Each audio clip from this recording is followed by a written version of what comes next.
નમસ્કાર મિત્રો, કેમ છો? મજામાં ને? હું છું તરુણ કુમાર અને આપનું હાર્દિક સ્વાગત છે આપણા યુટ્યુબ ચેનલ સાયન્સ ટીવી ગુજરાતીમાં।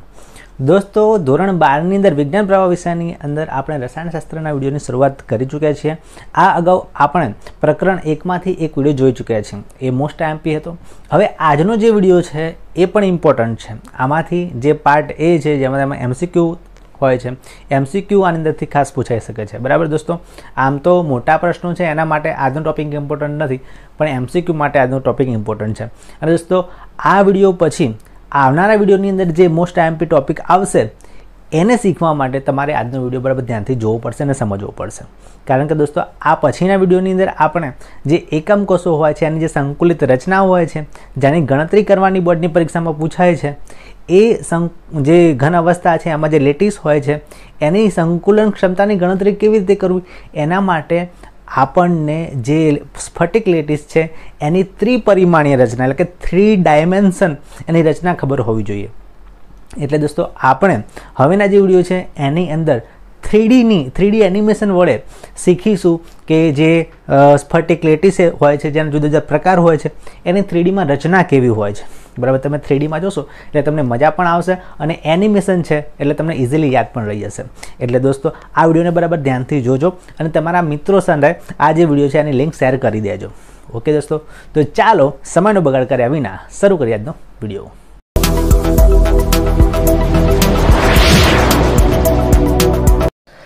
દોસ્તો, આપણે રસાયણશાસ્ત્ર વિષયની અંદર જુદા જુદા પદાર્થોનો અભ્યાસ કરવાના છીએ। તમે ધોરણ 11ની અંદર પણ અભ્યાસ કર્યો હશે કે રસાયણશાસ્ત્રમાં એટલે કે કેમિસ્ટ્રી વિષયમાં ઘણા બધા પદાર્થો આવે છે, ઘણી બધી પ્રક્રિયાઓ આવે છે। બરાબર, ઘણા બધા ધાતુઓ, અધાતુઓ, પછી એમની જુદા જુદા સંયોજનો સાથેની પ્રક્રિયાઓ, આ બધું રસાયણશાસ્ત્ર વિષયમાં આવે છે।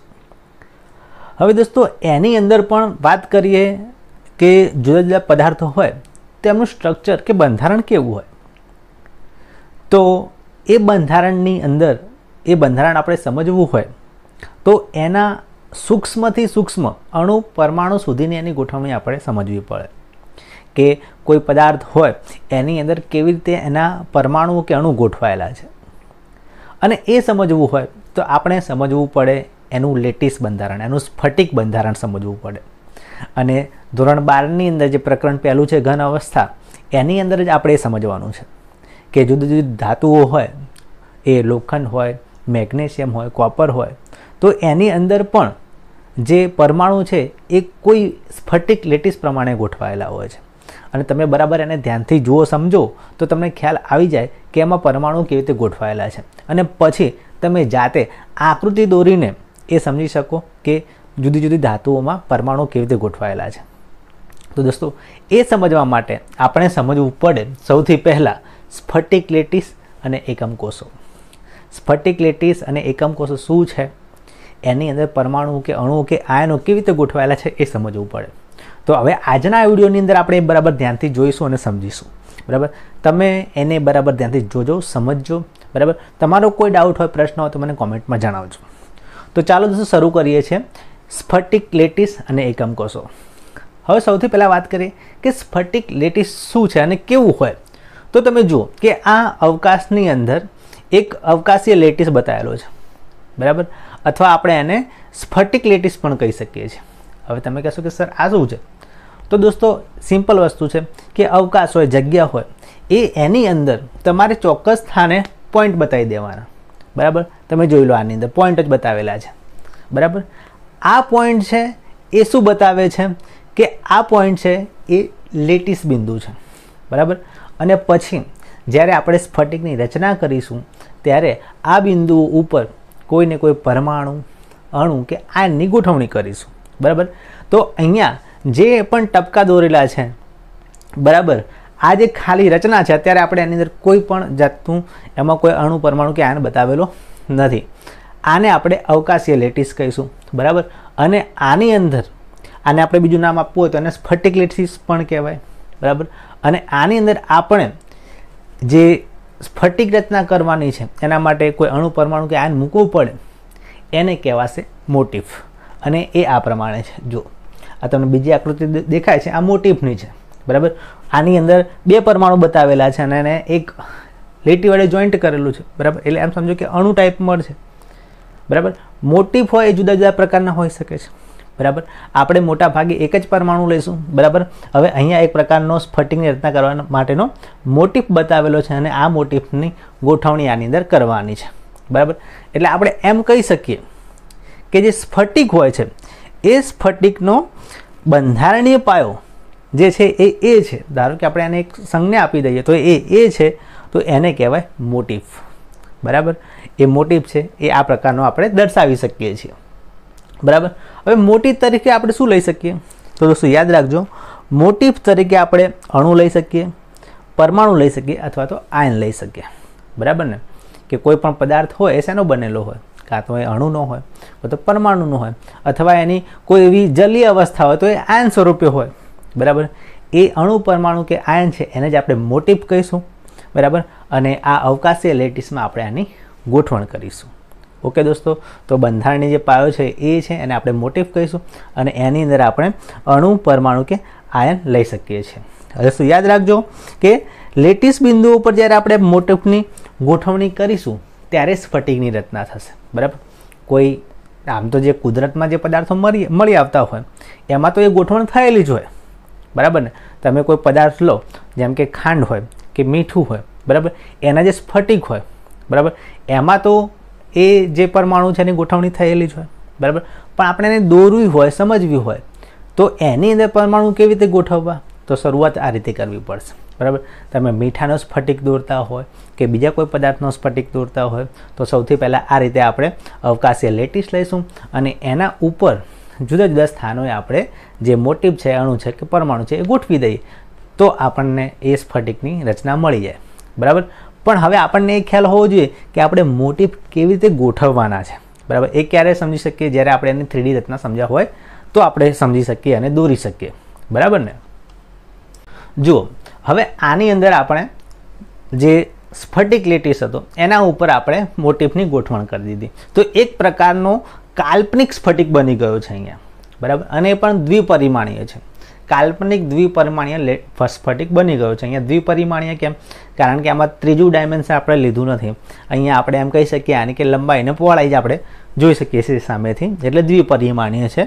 અને જે બિંદુઓ હતા, બરાબર, લેટિસ બિંદુઓ હતા એના ઉપર આપણે જે મોટિફ હતો એની ગોઠવણી કરી દીધી છે. તમે જોઈ શકો છો આની અંદર કે અહીંયા ગોઠવેલો છે, અહીંયા ગોઠવેલો છે. આ બધા જે લેટિસ બિંદુઓ હતા ત્યાં આપણે મોટિફની જે ગોઠવણી છે એ કરી દીધી છે, બરાબર. લેટિસ બિંદુ પર મોટિફની ગોઠવણી કરી દઈએ તો આપણને એક સ્ફટિક મળે છે. આ શીખવા માટે જ છે, બરાબર. શરૂઆત કરીએ એકદમ સિમ્પલથી શરૂઆત કરી છે એટલે આ એક પ્રકારનું કાલ્પનિક લેટિસ છે, એટલે સ્ફટિક છે જે દ્વિપરિમાણમાં છે. એટલે ટૂંકમાં તમે સમજી ગયા કે ટપકા ટપકા દર્શાવવાના, ટપકા ટપકા દર્શાવી અને આપણે સ્ફટિકનો જે અવકાશ હોય એને એ કહેવાય છે. અને એ જે જે ટપકા દર્શાવે છે એને આપણે લેટિસ બિંદુ કહીશું અને એના પર મોટિફ ગોઠવી દઈએ તો સ્ફટિકની રચના થઈ જાય. એ બે વસ્તુની જરૂર પડે, એક તો લેટિસ બિંદુ છે એ અને બીજું મોટિફ, બરાબર. મોટિફ એટલે શું? અણુ, પરમાણુ કે આયન. ચલો, હવે અહીંયા બે પ્રકારના આપણને લેટિસ બતાવેલા છે. જો, આ લેટિસ એ છે અને આ લેટિસ બી છે. હવે ધ્યાનથી જુઓ તમે કે આમાં કેવી રીતે ખરેખર લેટિસ બિંદુ ગોઠવેલા છે. જુઓ, આમાં જુઓ અને પેલામાં જુઓ, બંનેમાં જુદા જુદા છે. પહેલી નજરમાં તમે નજર મારી લેશો તો એક જેવા લાગશે, પણ ધ્યાનથી જોશો તો ખ્યાલ આવશે કે આમાં શું ડિફરન્સ છે. તો જોઈ લો, આ જે લેટિસ છે ને એની અંદર જે લેટિસ બિંદુઓ છે ક્રમશઃ ગોઠવેલા છે, બરાબર. એક જ લાઇનમાં છે. આડી ગણો, ઊભી ગણો એક જ લાઇનમાં છે, સરખ્યા છે એમ. અને પણ આ જે બીજું છે લેટિસ એમાં તમે જુઓ તો એમાં ક્રમશઃ એકની નીચે એક નહીં આવે. તમે જુઓ, થોડાક આડાવડા છે, અહીંયા છે, પછી એની નીચે છે, પછી આ બાજુ છે. આમ તો આડાવડા નથી, એની પણ એક પેટર્ન છે, બરાબર. તમે ધ્યાનથી જોશો તો ખ્યાલ આવી જશે કે પહેલી લાઇનમાં છે બધા ઉપર છે, ઓકે. પછી બીજીમાં સહેજ આડા થાય, એની ક્રમશઃ નીચે નથી. પછી પાછા જે ત્રીજું સ્તર આવે છે એ પહેલાંની ઉપર આવે છે, બીજાની ઉપર નથી પણ પહેલાંની ઉપર આવે છે. અને પછી ચોથું સ્તર છે એ બીજાની ઉપર આવે છે અને જે પાંચમું સ્તર છે એ બીજાની ઉપર આવે છે, ત્રીજાની ઉપર આવે છે. તો આ રીતના છે. આમ તો એ પણ ક્રમશઃ છે, પણ બે સ્તરોના એકાંતર લઈએ આપણે, એકાંતરે સ્તરો લઈએ તો એ ક્રમશઃ થાય, એટલે આ એક પ્રકારનું બીજો લેટિસ છે. તો આ રીતની ગોઠવણી આપણે લેટિસ બિંદુઓથી કરી શકીએ છીએ. મુખ્ય બે ગોઠવણી કરી શકાય દ્વિપરિમાણની અંદર, ઓકે. ચલો હવે વાત કરીએ સ્ફટિક લેટિસની લાક્ષણિકતાઓની, કે સ્ફટિક લેટિસ છે એની લાક્ષણિકતા શું હશે.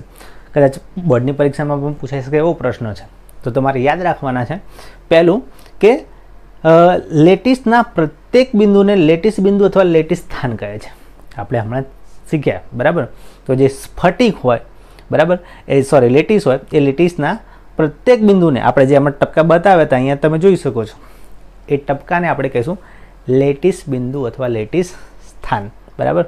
સ્ફટિક લેટિસની આ પહેલી લાક્ષણિકતા યાદ રાખજો. જે ટપકું છે એને આપણે કહીશું લેટિસ બિંદુ અથવા તો લેટિસ સ્થાન. દોસ્તો, બીજી લાક્ષણિકતા છે કે સ્ફટિક લેટિસનું પ્રત્યેક બિંદુ એક ઘટક કણ દર્શાવે છે, જે પરમાણુ અણુ અથવા અણુઓનો સમૂહ હોઈ શકે અથવા તો એ આયન હોઈ શકે, બરાબર. એટલે આપણે જે લેટિસ બિંદુ ઉપર જે મોટિફ મૂકવાના છે એ મોટિફ શું હોઈ શકે, આ એની બીજી લાક્ષણિકતા છે. કાં તો એ અણુ હોઈ શકે અથવા પરમાણુ હોઈ શકે અથવા ઘણા બધા પરમાણુનો સમૂહ હોઈ શકે. અહીંયા તમે જુઓ, અહીંયા 2 પરમાણુનો સમૂહ જ મૂકેલો છે. આ લેટિસ બિંદુ 1 છે, બરાબર. અહીંયા લેટિસ બિંદુ 1 છે, પણ આમાં 2 પરમાણુ વાળો મોટિફ ગોઠવેલો છે. એટલે 1 પરમાણુ, 2 પરમાણુનો સમૂહ હોય, અણુ હોય અથવા તો આયન છે, એની ગોઠવણી આપણે મોટિફ તરીકે કરી શકીએ છીએ. હવે દોસ્તો, ત્રીજી લાક્ષણિકતા યાદ રાખજો કે લેટિસનો ભૌમિતિક આકાર, જેને આપણે જીઓમેટ્રી કહીએ છીએ, એ જીઓમેટ્રી વ્યક્ત કરવા લેટિસ બિંદુઓને સીધી લીટીમાં જોડવામાં આવે છે, બરાબર. એટલે જ્યારે પણ આપણે આની અંદર લેટિસની અંદર જે બિંદુ આપણે ગોઠવીશું એને એક લીટી વડે જોઈન્ટ કરી દેશું, બરાબર. અત્યારે તો ખાલી આ પરમાણુને જોઈન્ટ કરતી જ લીટી અહીંયા બતાવી છે, પણ જ્યારે આપણે સ્ફટિક લેટિસની રચના કરીશું ત્યારે એ જે બિંદુઓ છે એને જોઈન્ટ કરવા પડે, બરાબર. આમાં ખ્યાલ નહીં આવે, કારણ કે આમાં જે પણ આપણે મોટિફ મૂક્યા છે એ મોટિફને આપણે લીટી વડે જોઈન્ટ કર્યા નથી, એટલે એનો આકાર આપણને મળતો દેખાતો નથી. પણ જ્યારે આપણે આગળ અભ્યાસ કરીશું સ્ફટિક લેટિસમાં, ત્યારે દરેક બિંદુ જ્યાં જ્યાં પણ પરમાણુ ગોઠવેલા છે એને આપણે લીટી વડે જોઈન્ટ કરવા પડશે, તો જ છે એ સ્ફટિક લેટિસનો આકાર નક્કી થશે. ઓકે, તો 3 લાક્ષણિકતા તમે યાદ રાખજો. પહેલી ફરીથી આપણે વાત કરી લઈએ કે જે ટપકા છે અને લેટિસ સ્થાન કે લેટિસ બિંદુ કહીશું. બીજું મોટિફની વાત કરી કે જેમાં અણુ, પરમાણુ કે આયન હશે, બરાબર. અને જે અહીંયા મોટિફની આપણે ગોઠવણી કરી છે એને લીટી વડે જોઈન્ટ કરવા પડે તો જ એનો આકાર નક્કી થાય. નહીં તો આકાર તો આપણે ખબર જ ના પડે ને. જો આની અંદર નહીં ખબર પડે કે આની અંદર આકાર કેવો છે સ્ફટિકનો, બરાબર. જો એ સ્ફટિકનો આકાર આપણે નક્કી કરવો હોય તો એ બધા જ મોટિફને લીટી વડે જોઈન્ટ કરવા પડે. ચલો હવે એકમ કોષની લાક્ષણિકતાની વાત કરીએ. તો સમજો, ધારો કે અહીંયા આપણે એક સ્ફટિક બતાવેલો છે, બરાબર. જે આમાં જે રચના છે એ ત્રિપરિમાણમાં છે. હમણાં જે જોઈ હતી 2D હતી, દ્વિપરિમાણમાં હતી. અત્યારે 3D છે, 3 પરિમાણમાં છે.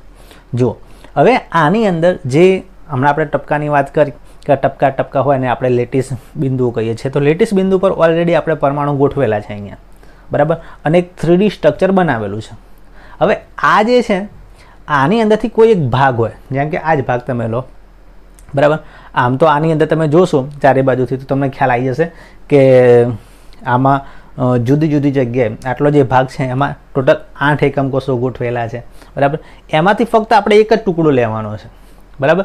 અને એ એક ટુકડો છે એ એની અંદર તમે જોશો તો જે 8 ખૂણા છે, 8 ખૂણા ઉપર 8 પરમાણુ આવી જશે, બરાબર. અને આ 8 પરમાણુ દ્વારા જે અહીંયા આ જે જગ્યા રોકાય છે આને આપણે એકમ કોષ કહીશું, બરાબર. અને આ એકમ કોષ છે અને અત્યારે આપણે સાઈડમાં ખસેડી દઈએ છીએ. અત્યારે એ એકમ કોષ છે એની અંદર શું શું હોય છે આપણે સમજી લઈએ.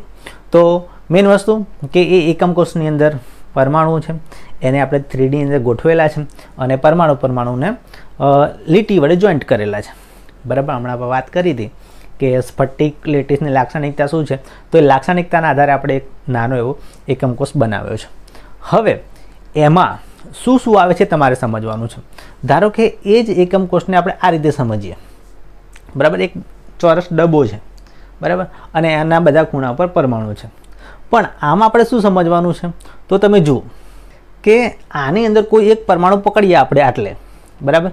આટલે એક પરમાણુ પકડીએ તો એ પરમાણુની 3 ધારો તમે જુઓ. એક ધાર આ બાજુ થશે, એક ઉપર થશે અને એક આ બાજુ થશે. ઓકે, જેને આપણે લંબાઈ, પહોળાઈ અને ઊંચાઈ કહીએ છીએ.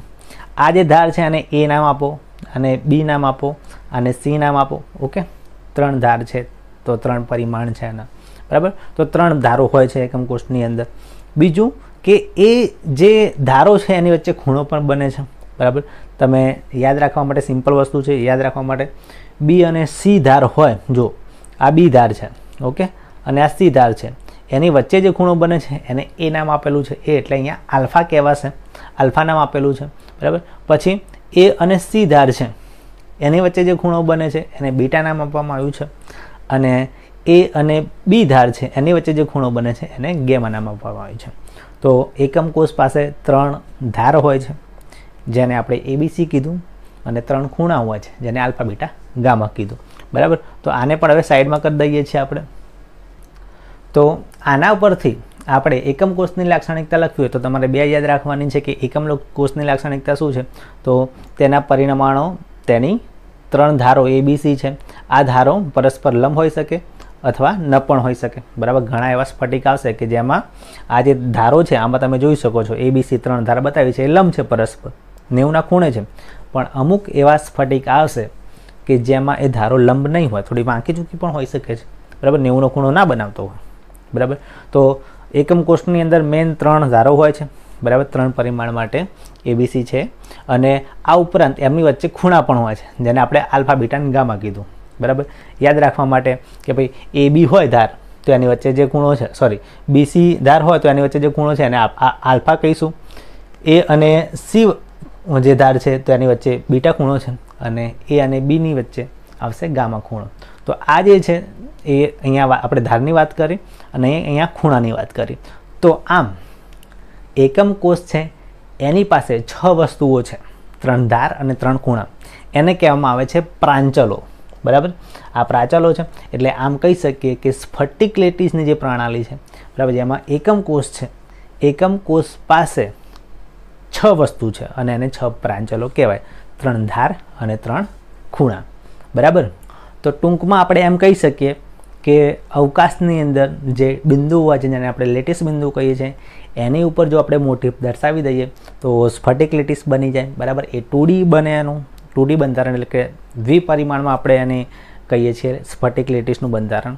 અહીંયા આપણે 3Dમાં વાત કરી, 3Dમાં પણ એ જ રીતે બિંદુઓની ગોઠવણ થાય અને એના ઉપર પરમાણુ ગોઠવાય એટલે કે ત્રિપરિમાણની અંદર સ્ફટિક લેટીસની રચના થાય, બરાબર. હવે એનો કોઈ એક ભાગ હોય તો આપણે એને કહીએ છીએ એકમ કોષ, બરાબર. અને એકમ કોષ પાસે 6 પ્રાંચલો હોય છે. ઓકે દોસ્તો, તો તમને હવે ખ્યાલ આવી ગયો છે કે એકમ કોષ શું છે. તો કોઈ સ્ફટિક લેટીસ હોય એનો એક નાનો ભાગ છે જે વારે વારે પુનરાવર્તિત થતો હોય એની અંદર, એને એકમ કોષ કહેવાય છે, બરાબર. કોઈ સ્ફટિક હોય એની અંદર કોઈક નાનો ભાગ તમે વિચારો, એને એકમ કોષ કહેવાય, અને આખા જ સ્ફટિકમાં એ એકમ કોષ છે એ પુનરાવર્તિત થયેલો. એટલે ટૂંકમાં કહેવાનો મતલબ એમ કે તમે મીઠાનું કણ લો ને, બરાબર, એની અંદર એક નાનું સ્ટ્રક્ચર એવું હોય, બરાબર, કે એ જ સ્ટ્રક્ચર આખા મીઠાના કણની અંદર પુનરાવર્તિત થયેલું હોય, બધી જગ્યાએ એવું જ દેખાય, બરાબર. આપણે આ અગાઉ સ્ફટિકમય અને અસ્ફટિકમય પદાર્થની વાત કરી હતી, યાદ છે ને તમને? તો એમાં શું કીધું હતું કે સ્ફટિકમય જે પદાર્થ હોય એનો એક નાનો ભાગ છે એ દરેક જગ્યાએ આજુબાજુના દૂરના વિસ્તારોમાં પણ સેમ એવું જ સ્ટ્રક્ચર ધરાવતું હશે, બરાબર. એટલે એક નાનો ટુકડો હોય એ જ બધે ફેલાયેલો હોય. એટલે ફેલાવાનો મતલબ, કહેવાનો મતલબ કે એક નાનો ટુકડો હોય જેને આપણે એકમ કોષ કહીએ, એવા ને એવા એકમ કોષો આજુબાજુમાં ગોઠવાયેલા હોય અને આખો સ્ફટિકની રચના કરે છે, બરાબર. અને એ એકમ કોષની અંદર આપણે વાત કરી કે શું શું લાક્ષણિકતા હોય. હવે વાત કરીએ કે એકમ કોષોના પ્રકારો કેવા હોય, એટલે કયા કયા પ્રકારના એકમ કોષો શક્ય છે. તો દોસ્તો યાદ રાખજો કે મેઇન તો 2 પ્રકારના એકમ કોષો શક્ય હોય. એક છે આદિમ એકમ કોષ અને બીજું છે કેન્દ્રિત એકમ કોષ. કેન્દ્રિત એકમ કોષની અંદર પણ બીજા પ્રકારો પડે છે, એની વાત પછી કરીએ. અત્યારે આદિમ એકમ કોષની વાત કરીએ. તો જુઓ, આ છે આદિમ એકમ કોષનું એક 3D મોડલ. જો તમને ખ્યાલ આવી જશે કે આદિમ એકમ કોષ શું છે, જોઈને જ ખબર પડી જશે તમને કે એક આદિમ એકમ કોષ બતાવેલો છે. એમાં તમે જોઈ શકો છો કે અહીંયા 8 ખૂણા છે અને 8 ખૂણા ઉપર 8 પરમાણુ બતાવેલા છે, બરાબર. સિમ્પલ વસ્તુ છે, બરાબર. આ જે પરમાણુ છે અહીંયા આપણે એક જ લીધો છે. મોટિફ લઈએ તો મોટિફમાં અણુ પણ હોઈ શકે, પરમાણુ પણ હોઈ શકે, આયન પણ હોઈ શકે, પરમાણુનો સમૂહ પણ હોઈ શકે, બરાબર, કંઈ પણ હોઈ શકે છે. પણ અહીંયા આપણે ફક્ત લીધો છે પરમાણુ. ઓકે, તો આ જે એકમ કોષ છે એના 8 ખૂણા ઉપર 8 પરમાણુ હોય, બીજા કોઈ જગ્યાએ વધારાનો કોઈ પરમાણુ નથી, તો આને આદિમ એકમ કોષ કહેવાય. બરાબર, જોઈને જ ખ્યાલ આવી ગયો. હવે કેન્દ્રિત એકમ કોષની વાત કરીએ તો કેન્દ્રિત એકમ કોષની અંદર 3 પ્રકાર પડે છે. એમાં જે પહેલો છે એ છે અંતઃકેન્દ્રિત એકમ કોષ. હવે અંતઃકેન્દ્રિત એકમ કોષ કોને કહેવાય? તો એ પણ એકદમ સિમ્પલ છે. જેમ કે આ હતો ને એકદમ સિમ્પલ વસ્તુ કે 8 ખૂણા પર 8 પરમાણુ હોય તો આદિમ એકમ કોષ કહેવાય. એવો ને એવો જ છે. આ જોઈ લો, આ 3D મોડેલ અંતઃકેન્દ્રિત એકમ કોષનું છે અને આની અંદર આદિમ એકમ કોષ કરતાં એક પરમાણુ વધારે હશે અને એ ક્યાં હશે? બરાબર વચ્ચે. તમે જુઓ અહીંયા છે. ઓકે, એક વધારાનો પરમાણુ ક્યાં હશે? એના અંતઃકેન્દ્રમાં. એકમ કોષના બરાબર વચ્ચે અંદર એક વધારાનો પરમાણુ આવેલો હોય તો આને કહેવાય અંતઃકેન્દ્રિત એકમ કોષ. બરાબર, એટલે 8 ખૂણા પર 8 પરમાણુ તો હોય જ છે. આ ઉપરાંત એક વધારાનો પરમાણુ એના કેન્દ્રમાં હશે. બરાબર, તો આ છે અંતઃકેન્દ્રિત એકમ કોષનું ઉદાહરણ છે. ઓકે, કે આવો હોય, તમે જોઈ લો, સિમ્પલ વસ્તુ છે. હવે બીજો એકમ કોષની વાત કરીએ તો એ છે ફલક કેન્દ્રિત એકમ કોષ. આ તમને પ્રશ્ન થાય કે સાહેબ ફલક એટલે શું? તો ફલક એટલે બાજુ. બરાબર, બાજુ હોય, દિવાલ હોય, એને ફલક કહી શકે. જેમ કે કોઈ એક ચોરસ રૂમ હોય, બરાબર, આપણો ક્લાસરૂમ જ લો તમે, તો ક્લાસરૂમમાં કેટલા ફલક હોય છે? ક્લાસરૂમમાં 6 ફલક હોય છે. કયા કયા તમને ખબર છે? તો જો કે કોઈ પણ રૂમ હોય ને તો એ રૂમની 4 દિવાલો હોય, 1 2 3 4, 4 બાજુ હોય તો એને 4 ફલક કહેવાય. ઉપર હોય છત, 5મો ફલક, અને નીચે હોય 6ઠું તળિયું. એટલે 6 બાજુ હોય તો એને 6 ફલક કહેવાય. ખ્યાલ આવ્યો? ફલક એટલે શું? કોઈ દિવાલ, પડદો કે બાજુ. જેમ કે રૂમની અંદર 6 બાજુ હોય તો 6 ફલક કહેવાય. બરાબર, તો હવે એના ઉપરથી ફલક કેન્દ્રિત એકમ કોષ. ફલક કેન્દ્રિત એકમ કોષ એટલે શું? તો જુઓ, આ રીતનો હોય ફલક કેન્દ્રિત એકમ કોષ, કે આમાં આદિમ એકમ કોષની જેમ 8 ખૂણા પર 8 પરમાણુ તો હોય જ છે, જો અહીં પણ છે, પણ એના સિવાય એની જે 6 બાજુઓ છે ને, જેને 6 ફલક કહેવાય, એ ફલકની બરાબર વચ્ચે પણ એક એક પરમાણુ ગોઠવેલા છે. દેખાય જ તમને? ઓકે, તમે ધ્યાનથી જુઓ, આની અંદર 6 બાજુઓ છે ને, તો 6 બાજુઓમાં 6 બાજુમાં 6 પરમાણુ હશે. ઓકે, બરાબર વચ્ચે નહીં હોય. વચ્ચે નહીં એટલે અંતઃકેન્દ્રિતમાં બરાબર વચ્ચે હતો એવું અહીંયા નથી. અહીંયાની 6 બાજુઓ છે, એ 6 બાજુ ઉપર 6 પરમાણુ છે. ઓકે, 8 ખૂણા ઉપર 8, અને જે સમઘન હોય, સમઘનની 6 બાજુ હોય તો 6 બાજુ ઉપર 6 પરમાણુ હોય, અને એ પણ ફલકના કેન્દ્રમાં, એટલે કે દિવાલના કેન્દ્રમાં હોય. બરાબર, એકમ કોષના કેન્દ્રમાં નહીં, દિવાલના કેન્દ્રમાં. એટલે આને ફલકના કેન્દ્રમાં એકમ કોષ રહેલો હોય, જે પરમાણુ રહેલો હોવાથી ફલક કેન્દ્રિત એકમ કોષ કહેવાશે. બરાબર, આને આપણે FCC પણ કહીશું આગળ. જે ફેસ સેન્ટર્ડ ક્યુબ આવે એ FCC કહીશું. અને હમણાં જે વાત કરી હતી આપણે અંતઃકેન્દ્રિતની, એને BCC કહેવાય, બોડી સેન્ટર્ડ ક્યુબ. બરાબર, અથવા આને ક્લોઝ પેકિંગ રચના પડીશું ત્યારે એને ડિટેલમાં ચર્ચા કરીશું. તો આ છે ફલક કેન્દ્રિત, એટલે દિવાલો ઉપર 6 પરમાણુ આવેલા હોય છે. ઓકે, હવે આમાં તમે જોઈ શકો છો કે અત્યારે તમને 8 ખૂણા પર 8 પરમાણુ દેખાય છે અને બીજા 5 પરમાણુ દેખાતા હશે. જો એક ઉપરના ફલક ઉપર, એક પેલી બાજુવાળા ફલક ઉપર, એક નીચેવાળા ઉપર અને એક આ બાજુવાળા ઉપર. અને આ જે છે એ તમારી બાજુ જે ફલક છે એનો પરમાણુ છે. ઓકે, પણ પાછળવાળું જે ફલક છે એનો પરમાણુ દેખાતો નથી, કારણ કે આની પાછળ ઢંકાઈ ગયો છે. બરાબર, એટલે 6 ફલકના 6 પરમાણુ હોય છે. હવે ત્રીજા એકમ કોષની વાત કરીએ તો એ છે અંત, એટલે કે છેડો. અંત એટલે છેડો કેન્દ્રિત એકમ કોષ. એટલે કોઈ એકમ કોષ એવો હોય કે જેના 2 છેડા હોય ને, એ 2 છેડા ઉપર કોઈ પરમાણુ વધારાનો આવેલો હોય. એટલે ફલક ઉપર જ હોય પણ એ છેડા ઉપર હોય. જેમ હમણાં ફલક કેન્દ્રિત હતું એમાં 6 બાજુ ઉપર, તો એવું ના હોય. જુઓ કે આ અંત કેન્દ્રિત એકમ કોષ છે. એકમ કોષની અંદર 8 ખૂણા પર 8 પરમાણુ છે, પરંતુ એના 2 છેડા છે, ઉપરવાળો છેડો અને નીચેવાળો છેડો. આ બંનેના કેન્દ્રમાં એક એક પરમાણુ છે, તો આને અંત કેન્દ્રિત એકમ કોષ કહીશું. બાકીના જે ફલકો છે એ બાકીના ફલકો ઉપર એક પરમાણુ નથી, પણ એના 2 છેડા છે ને એક આ છેડો અને એક આ છેડો, એ બંને છેડા એટલે કે અંતના જે ફલકો છે એના કેન્દ્રમાં 2 પરમાણુઓ છે, એટલે આને આપણે અંત કેન્દ્રિત એકમ કોષ કહીશું. આમ દોસ્તો આપણે વાત કરી એમ એકમ કોષોના મુખ્ય 2 પ્રકાર આવે, એક આદિમ એકમ કોષ અને બીજો કેન્દ્રિત એકમ કોષ. અને કેન્દ્રિત એકમ કોષની અંદર 3 પ્રકાર પડે. એક કયો તો અંતઃકેન્દ્રિત એટલે જે એકમ કોષ છે એની વચ્ચોવચ હોય અંદર, પછી ફલક કેન્દ્રિત એટલે 6 ફલકો પર 6 હોય, અને ત્રીજો અંત કેન્દ્રિત એટલે કે એકમ કોષના કોઈ પણ 2 છેડા ઉપર એના જે ફલક છે એના વચ્ચે પરમાણુ આવેલો હોય, એટલે આપણે એને અંત કેન્દ્રિત કહીશું. ઓકે દોસ્તો, તો દોસ્તો આપણે આ વાત કરી એકમ કોષોની, બરાબર.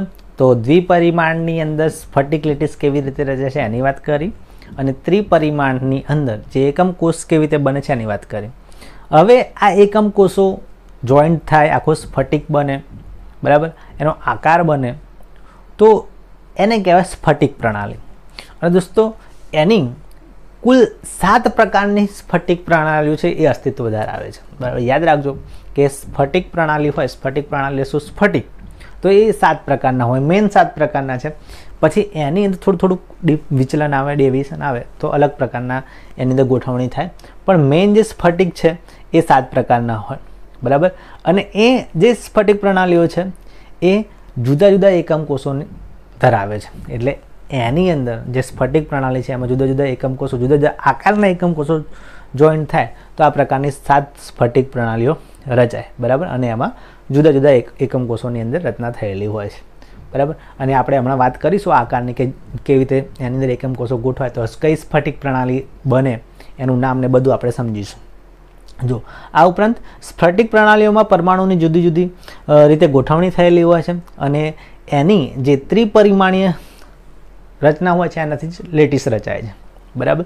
એટલે સ્ફટિકની અંદર જુદા જુદા એકમ કોષોની અંદર જુદા જુદા પરમાણુ ગોઠવાય અને એ ગોઠવણી થાય, એનાથી જે 3D રચના રચાય છે, બરાબર, એની આપણે સ્ફટિક લેટિસ બને છે. કે કેવી રીતે સ્ફટિક લેટિસ બનશે આપણે સમજવું હોય તો આ સાથે સાથે પ્રણાલીઓ આપણે સમજવી પડે. આ ઉપરાંત દોસ્તો આવી માત્ર 14 જ ત્રિપરિમાણીય લેટિસો શક્ય છે, બરાબર. એટલે જે સ્ફટિક છે અને જે સ્ફટિક લેટિસ છે એની 3D ત્રિપરિમાણમાં વાત કરીએ તો એવી 14 સ્ફટિક લેટિસો શક્ય છે, અને 14ની આપણે વાત કરીશું. અને એને બ્રેવિસ લેટિસ પણ કહેવામાં આવે છે. એટલે તમે આમાં ટૂંકમાં એટલું યાદ રાખો કે સ્ફટિક પ્રણાલીઓ કેટલી હોય તો 7, બરાબર. અને એની અંદર જુદા જુદા એકમ કોષોની જુદી જુદી ગોઠવણી થયેલી હોય, અને એના આધારે કુલ 14 જેટલી ત્રિપરિમાણીય લેટિસો બને છે, બરાબર. એટલે જે આ 14 છે એ આના 7 સ્ફટિક પ્રણાલીઓના જ પેટા પ્રકાર છે, આપણે એમ કહી શકીએ છીએ, બરાબર. તો એ જે 14 ત્રિપરિમાણીય લેટિસ છે એને બ્રેવિસ લેટિસ પણ કહીશું, એટલું યાદ રાખજો. હવે દોસ્તો એ જે 7 સ્ફટિક લેટિસ પ્રણાલી છે એની વાત કરીએ, અને એની અંદર જે 14 પેટા પ્રકારો બને છે, 14 બ્રેવિસ લેટિસ બને છે એની વાત કરીએ. કેવી રીતે બને છે હવે તમને બરાબર ખ્યાલ આવી જશે. જો હવે જે 7 સ્ફટિક પ્રણાલીઓ છે એમાં સૌથી પહેલી છે એને કહેવામાં આવે છે સમઘનીય, બરાબર. યાદ રાખજો, સૌથી પહેલી જે સ્ફટિક પ્રણાલી છે એનું નામ છે સમઘનીય. સમઘન એટલે શું? આપણે એક ચોરસ ડબ્બો લઈ લો ને એને સમઘન કહેવાય, બરાબર. હવે એની અંદર શક્ય જે બ્રેવિસ લેટિસો છે ને એના પ્રકાર કહું તો આ પહેલાની અંદર 3 આવે છે, ટોટલ 14 થશે, બરાબર. છેલ્લે ગણી લેજો તમે. સ્ફટિક લેટિસની જે પ્રણાલીઓ છે એ 7 થશે અને બ્રેવિસ લેટિસ 14 થશે. એમાં જે પહેલી છે એ સમઘનીય છે, અને સમઘનીયની અંદર 3 પ્રકારના બ્રેવિસ લેટિસ આવે છે, બરાબર. 3 પ્રકારનું વિચલન શક્ય છે. જો એમાં એક છે આદિમ, પછી આવે અંતઃકેન્દ્રિત અને ફલક કેન્દ્રિત, બરાબર. અને એ કેવા આપણે એની વાત કરી દીધી. તો જો આદિમ છે તો આદિમ આ પ્રકારનું હશે, સમઘન છે, ઓકે. 8 ખૂણા ઉપર 8 પરમાણુ છે, બાકીનો કોઈ પરમાણુ કોઈ જગ્યાએ વધારાનો નથી, બરાબર. આને આપણે આદિમ એકમ કોષ કહેતા હતા, બરાબર. એ સમઘનમાં આવશે. આ જે બ્રેવિસ લેટિસ છે એ સમઘનમાં આવશે. અને દોસ્તો આની અંદર ખાસ તમે જુઓ કે જે 3 ધારો હોય છે એટલે કે 3 બાજુ એની લંબાઈ સરખી હોય છે. જો શું કહે છે? A બરાબર B બરાબર C, એટલે આ જે લેટિસ છે એની અંદર લંબાઈ, પહોળાઈ અને ઊંચાઈ 3 ની સરખી હશે, એટલે ચોક્કસ સમઘન હશે આ, બરાબર. સમઘન તો તમને ખ્યાલ જ છે કે જેની લંબાઈ, પહોળાઈ અને ઊંચાઈ જે અહીંયા ABC છે એ 3 સરખી હશે એવું સમઘન બને છે. બરાબર. આને કહેવાશે આપણે આદિમ એકમ કોષ કહીએ છીએ.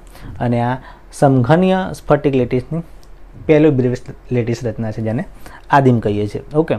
અને આની અંદર જે ખૂણાની વાત કરીએ તો જે ખૂણાઓ છે આલ્ફા, બીટા અને ગામા એ 3 કેટલા હશે? 90 અંશના હશે. બરાબર. ત્યારે જ ચોક્કસ સમઘન રચાય. એ તો તમને ખ્યાલ જ છે ને કે આની અંદર આલ્ફા, બીટા, ગામા 3 માપ છે એ 90 અંશ થશે અને 3 બાજુ છે સરખી થશે.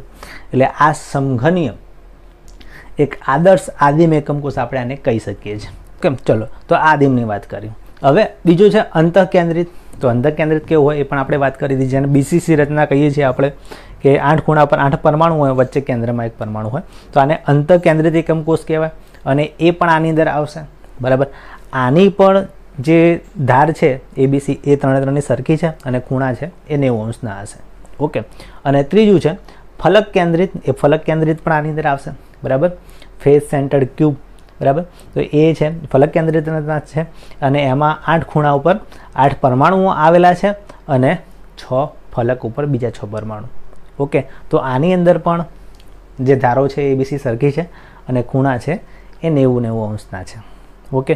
તો આ જે રચનાઓ હતી જે આદિમ, અંતઃકેન્દ્રિત અને ફલક રચના ધરાવે છે અને સમઘનીય છે, તો એની અંદર ઉદાહરણ તમારે યાદ રાખવાના છે NaCl, ઝિંક બ્લેન્ડ અને કોપર. બરાબર. એ આમાંથી કોઈ પણ રચના ધરાવી શકે છે. ચલો, હવે બીજી સ્ફટિક પ્રણાલીની જે રચના છે એ છે ચતુષ્કોણીય. બરાબર. ચતુષ્કોણીય છે અને એની અંદર જે 2 બ્રેવિસ લેટિસ આવે છે એ છે આદિમ અને અંતઃકેન્દ્રિત. જો એની રચના તમને બતાવેલી છે એ આદિમ છે અને અંતઃકેન્દ્રિત છે. પણ આ જે હમણાં વાત કરી ત્યાંથી થોડાક અલગ છે, થોડાક લાંબા છે. દેખાય છે ને તમને? સમઘન નથી. કેમ? કારણ કે આની અંદર જે ચતુષ્કોણીય છે એની અંદર જે બાજુઓ છે એ સરખી નહીં હોય. 2 બાજુ સરખી હશે, ત્રીજી ધાર સરખી નહીં હોય. આ ઉપરાંત જે ખૂણા છે એ ખૂણા તો સેમ 90ના જ હશે જેમ હમણાં હતા, આલ્ફા, બીટા અને ગામા. બરાબર. તો આ જે રચના છે આદિમ અને અંતઃકેન્દ્રિત, એની અંદર કોઈ પણ 2 બાજુ સરખી હશે, AB. બરાબર. અને ત્રીજી કોઈ બાજુ સરખી નહીં હોય. અહીંયા C બતાવેલી છે, સરખી નથી એટલે એ લાંબી છે. બરાબર. એટલે આ સમઘન નથી. આ લંબઘન પ્રકારનો જે છે એકમ કોષ છે. ઓકે. લાંબો છે સહેજ. આમાં વચ્ચે પરમાણુ નથી એટલે આદિમ છે અને આમાં વચ્ચે એક પરમાણુ છે એટલે અંતઃકેન્દ્રિત છે. બરાબર. તો આ 2 બ્રેવિસ લેટિસ આવશે. કોની અંદર? ચતુષ્કોણીયની અંદર આવશે. અને દોસ્તો એના ઉદાહરણ છે સફેદ ટીન, SnO2, TiO2 અને CSO4. આમાંથી તમારે બધા યાદ રાખવાના છે. કદાચ પરીક્ષાની અંદર પૂછાઈ શકે છે. મોસ્ટ MP આ છે. ઉદાહરણ ખાસ તૈયાર કરજો. બરાબર. કે ભાઈ ચતુષ્કોણીય જે છે સ્ફટિક લેટિસ એમાં નીચેના પૈકી કયું ઉદાહરણ આવે, કયું ન આવે. બરાબર. તો એ 4 ઉદાહરણ તમારે યાદ રાખવાના છે. સફેદ ટીન, SnO2, TiO2 અને CSO4. બરાબર.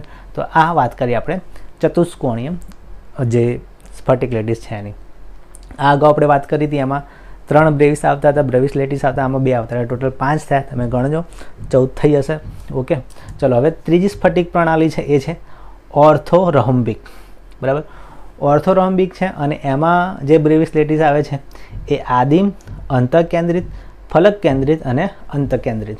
એટલે 4 આવી જાય છે. જે આપણે 4 પ્રકાર ભણ્યા હતા ને હમણાં, કે જે એકમ કોષ છે એના પ્રકાર કયા છે, તો એમાં ટોટલ 4 થતા હતા ટોટલ. એ 4 આવી જશે. આદિમ. બરાબર. પછી અંતઃકેન્દ્રિત, ફલક કેન્દ્રિત અને અંતઃકેન્દ્રિત. પણ આમાં આને ઓર્થોરોમ્બિક કેમ કહેવામાં આવે છે? તો એની ધાર અને ખૂણાઓ તમે જુઓ કે અહીંયા 3 બાજુઓ છે એ સરખી નહીં હોય. બરાબર. ABC. આમાં તમે જોશો આની 3D પર રચના છે, બધા ઘૂમે જતા હશે, ઘૂમે છે, પણ ત્યાંથી જુઓ કે આની 3 બાજુ સરખી નહીં જ હોય. તમે કોઈ પણ ઉઠાઈને જોઈ લેજો. બરાબર. આ 4ની અંદર જે બાજુઓ છે 3 એ 3 ABC ધાર છે એ અલગ અલગ હશે. અને આ ઉપરાંત બીજું કે આમાં ખૂણાઓ તો સેમ જ છે. જેમ સમઘનીયમાં 90 અંશના ખૂણા હતા, સેમ અહીંયા પણ આલ્ફા, બીટા અને ગામા 90 અંશના છે. એટલે જરાય તમને ત્રાંસા નહીં લાગે. આ જે એકમ કોષ છે એ કોઈ જગ્યાએ ત્રાંસા કે વાંકા ક્યારે થશે? જ્યારે ખૂણાના બદલાશે ત્યારે. અત્યારે આના ખૂણા 90 અંશના જ છે. બરાબર. 3 ખૂણા એ આલ્ફા, બીટા અને ગામા 90 અંશના છે એટલે તમને વાંકા નહીં દેખાય. પણ નાના મોટા લાંબા જેવા લાગશે તમને થોડાક આડાવડા, કારણ કે એની જે 3 બાજુ છે એ અલગ અલગ છે, બરાબર. અને આમાં 4 એકમ કોષના પ્રકાર આવી જાય છે. અને એમાં તમારે ઉદાહરણ યાદ રાખવાના છે રોમ્બિક સલ્ફર, પોટેશિયમ નાઇટ્રેટ એટલે KNO3 અને બેરિયમ સલ્ફેટ એટલે BaSO4. ખાસ દોસ્તો ફરીથી કહી દઉં છું, ઉદાહરણ ખાસ તૈયાર કરજો, MCQ માટે ઇમ્પોર્ટન્ટ છે. રોમ્બિક સલ્ફર, KNO3 અને BaSO4 આ છે એ રોમ્બિક સ્ફટિક પ્રણાલી ધરાવે છે. અને એમાં જે વિચલન શક્ય છે એ આ 4 પ્રકારના વિચલન એની અંદર આવી શકે છે. એટલે આ 4 પ્રકારની બ્રેવિસ લેટિસ એની અંદર આવી શકે છે આ ઉદાહરણની અંદર. ઓકે, ચલો હવે નવી છે ષટકોણીય, બરાબર. ષટકોણીયને અંગ્રેજીમાં કહેવાય હેક્ઝાગોનલ. હેક્ઝાગોનલ એટલે 6 ખૂણાવાળી. તો ષટકોણીય એટલે 6 ખૂણા હોય, બરાબર. હવે આની અંદર તમે જુઓ કે એક જ બ્રેવિસ લેટિસ આવે છે અને એ છે આદિમ અને એ આ છે, તમે જોઈ શકો છો.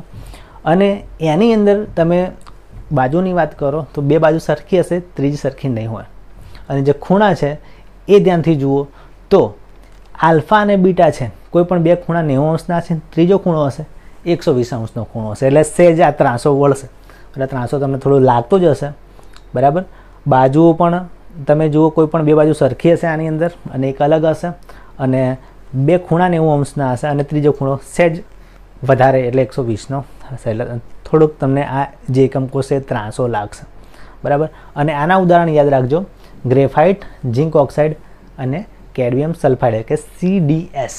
આ ઉદાહરણ છે એ હેક્ઝાગોનલ કે ષટકોણીય સ્ફટિક લેટિસ પ્રણાલીના.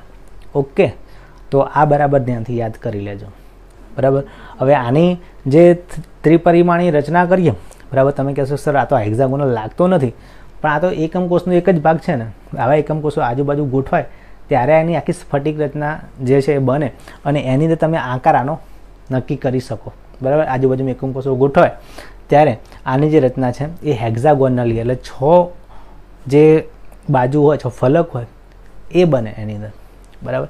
ઓકે, તો આજુબાજુ જ્યારે એકમ કોષોની રચના થાય ત્યારે આની રચના આપણે હેક્ઝાગોનલી જોઈ શકીએ છીએ. અત્યારે ખાલી આને સ્ફટિક લેટિસની વાત યાદ રાખજો કે આદિમ પ્રકારનો હશે. ઓકે, ચલો આ ઉપરાંત છે રોમ્બોહેડ્રલ અથવા એને કહેવાય છે ત્રિકોણીય. આ સ્ફટિક પ્રણાલીને બરાબર યાદ કરી લેજો તમે. કાં તો એનું નામ છે રોમ્બોહેડ્રલ અથવા બીજું નામ છે ત્રિકોણીય પણ કહેવાય. અને એમાં પણ આદિમ જ હશે હમણાંની જેમ જ, પણ આદિમાં પણ થોડો ફરક પડે છે. અહીંયા જુઓ, અહીંયા 3 બાજુ સરખી હશે, ABC. આમાં 3 બાજુ સરખી છે, પણ જે ખૂણા છે એ પણ સમાન હશે. આલ્ફા, બીટા અને ગામા 3 સરખા છે, પણ તેનું માપ 90 નથી. એટલે ત્રણેય ખૂણાના માપ 90 ન હોવાના કારણે આ જે છે એ થોડુંક તમને ત્રાંસો દેખાતો હશે. અને એના ઉદાહરણ યાદ રાખજો, કેલ્સાઇટ અને સિનેબાર. હા, અને આનું અણુસૂત્ર પણ ઘણી વખત પૂછાઈ જાય છે, બરાબર. કેલ્સાઇટનું અણુસૂત્ર છે CaCO3 અને સિનાબારનું ખાસ કે સિનાબારનું અણુસૂત્ર જણાવો તો એ છે HgS, બરાબર. સિનાબાર અને કેલ્સાઇટ. ચલો હવે એના પછી છે મોનોક્લિનિક સ્ફટિક પ્રણાલી. તો એની અંદર 2 આવશે, એક આદિમ અને અંત કે છેડો કેન્દ્રિત, બરાબર. અને એની જે બાજુઓ છે એ 3 અલગ હશે. A is not equal to B is not equal to C. એટલે 3 બાજુઓ અલગ અલગ છે. અને જે ખૂણા છે એ છે આલ્ફા અને ગેમા છે 90 અંશના છે, જ્યારે બીટા છે એ 90 અંશનો નથી, બરાબર. એટલે કોઈ પણ 2 ખૂણા 90 ના થશે અને કોઈ એક ખૂણો જે અહીંયા બીટા છે એ બીટા છે 90 અંશનો થશે નહીં. એટલે સહેજ આ પણ ત્રાસો વળશે, થોડું આંકો ચૂકો લાગશે, બરાબર.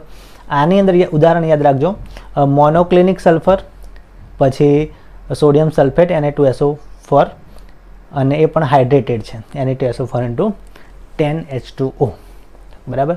તો મોનોક્લિનિક સલ્ફર અને સોડિયમ સલ્ફેટ જે હાઇડ્રેટેડ છે એટલે પાણીના અણુ સાથે હોય એનું જે બંધારણ છે, જે એકમ કોષ છે આ પ્રકારનો હશે, આદિમ અને અંતઃકેન્દ્રિત. અને એની જે સ્ફટિક પ્રણાલી છે એ છે મોનોક્લિનિક. ઓકે દોસ્તો, ચલો હવે છેલ્લી વાત કરી લઈએ. છેલ્લી સ્ફટિક પ્રણાલી છે એ છે ટ્રાયક્લિનિક. અને એમાં પણ એક જ આવશે, આદિમ એકમ કોષ, અને આ પ્રમાણે છે. અને એની અંદર પણ 3 બાજુ સરખી નહીં હોય.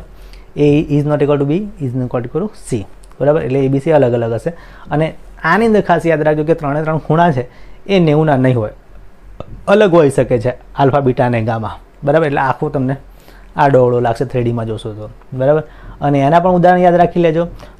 પોટેશિયમ ડાયક્રોમેટ છે એટલે કે K2Cr2O7, પછી કોપર સલ્ફેટ છે, હાઇડ્રેટેડ પાણીવાળા અણુ 5 અણુ છે, અને H3BO3 છે, બરાબર. આના અણુસૂત્ર પણ તમે યાદ રાખી લેજો. તો અહીંયા આપણે વાત કરીએ 7 સ્ફટિક પ્રણાલીઓ છે, અને એની અંદર એકમ કોષોની જુદી જુદી રચના આવે છે, એટલે 22 લેટીસ આવે છે, જે ટોટલ 14 છે, બરાબર. એટલે મેક્સિમમ વધુમાં વધુ 7 સ્ફટિક પ્રણાલીઓ છે, અને વધુમાં વધુ 14 સ્ફટિક લેટીસો છે, જેને 22 લેટીસો કહેવાય છે, બરાબર. અને પરીક્ષાની અંદર, બોર્ડની પરીક્ષાની અંદર આ ટોપિકમાંથી MCQ ખાસ પૂછાઈ શકે છે, બરાબર. એમાં પણ ઉદાહરણ કરીને ખાસ ઉદાહરણ છે પૂછાઈ શકે છે કે કોઈ જે સ્ફટિક પ્રણાલી છે એમાં કયું ઉદાહરણ આવશે, એનો આકાર કેવો હશે. ઓકે, તો આ હતું આપણે વાત કરી એમ જે સ્ફટિક પ્રણાલીઓ હતી એ. આ ઉપરાંત એકમ કોષોની પણ વાત કરી લીધી. તો દોસ્તો અહીંયા આપણે જે આ ટોપિક છે એને પૂર્ણ કહીએ છીએ. હવે જુદા જુદા એકમ કોષોની અંદર પરમાણુ કેવી રીતે ગોઠવાયેલા છે એની અંદર વધારે ડીપમાં આપણે સમજીશું, પણ આજે નહીં, હવે આવતા નેક્સ્ટ વિડીયોમાં. તમને આજનો વિડીયો કદાચ થોડોક લાંબો લાગી શકે છે, કંઈ સમજ ન પડી હોય તો તમે વિડીયોને ફરીથી જુઓ, તેમ છતાં પણ સમજ ન પડે તો મને કોમેન્ટમાં જણાવો. ઓકે, અને હા, જે આપણે સ્ફટિક લેટીસની વાત કરીએ એટલે 7 સ્ફટિક પ્રણાલીઓ અને 14 બ્રેવિસ લેટીસ છે, એ ખાસ તમે તૈયાર કરજો. તમને 3Dમાં એનિમેટેડ બતાવ્યું છે, એટલે તમને ખાસ જોઈને જ ખ્યાલ આવી ગયો હશે કે એનું બંધારણ કેમ આવું છે. હા, 7 સ્ફટિક પ્રણાલીઓ ઉદાહરણ સાથે થોડોક ભારપૂર્વક તૈયાર કરજો, તો બોર્ડની પરીક્ષાની અંદર એમાંથી MCQ પૂછાશે તો ઇઝીલી તમને યાદ થઈ જશે, બરાબર. એમાં કંઈ ગોખવાનું છે નહીં, 3Dમાં જુઓ અને ઉદાહરણ યાદ કરી લો એટલે આવડી જાય. તો ચાલો દોસ્તો, આ વિડીયોમાં બસ આટલું જ. આ વિડીયો તમને કેવો લાગ્યો મને ચોક્કસથી જણાવજો. જો વિડીયો તમને ગમ્યો હોય તો લાઇક કરો, શેર કરો, કોમેન્ટ કરો, અને જો તમે અમારી ચેનલ પર નવા હોવ તો સબસ્ક્રાઈબનું બટન દબાવી દો, અને બેલ આઇકોનનું બટન દબાવી દો, અને ઓલ ઉપર ક્લિક કરી દો, જેથી અમારા જે લેટેસ્ટ વિડીયો બનશે કે કોઈ પણ માહિતી હશે તમને મળી જશે. અને હા, મિત્રોને આપણી ચેનલ શેર કરવાનું ભૂલશો નહીં. તો ચાલો દોસ્તો, હવે મળીશું બીજા કોઈ વિડીયોમાં. ત્યાં સુધી મને રજા આપો. આવજો.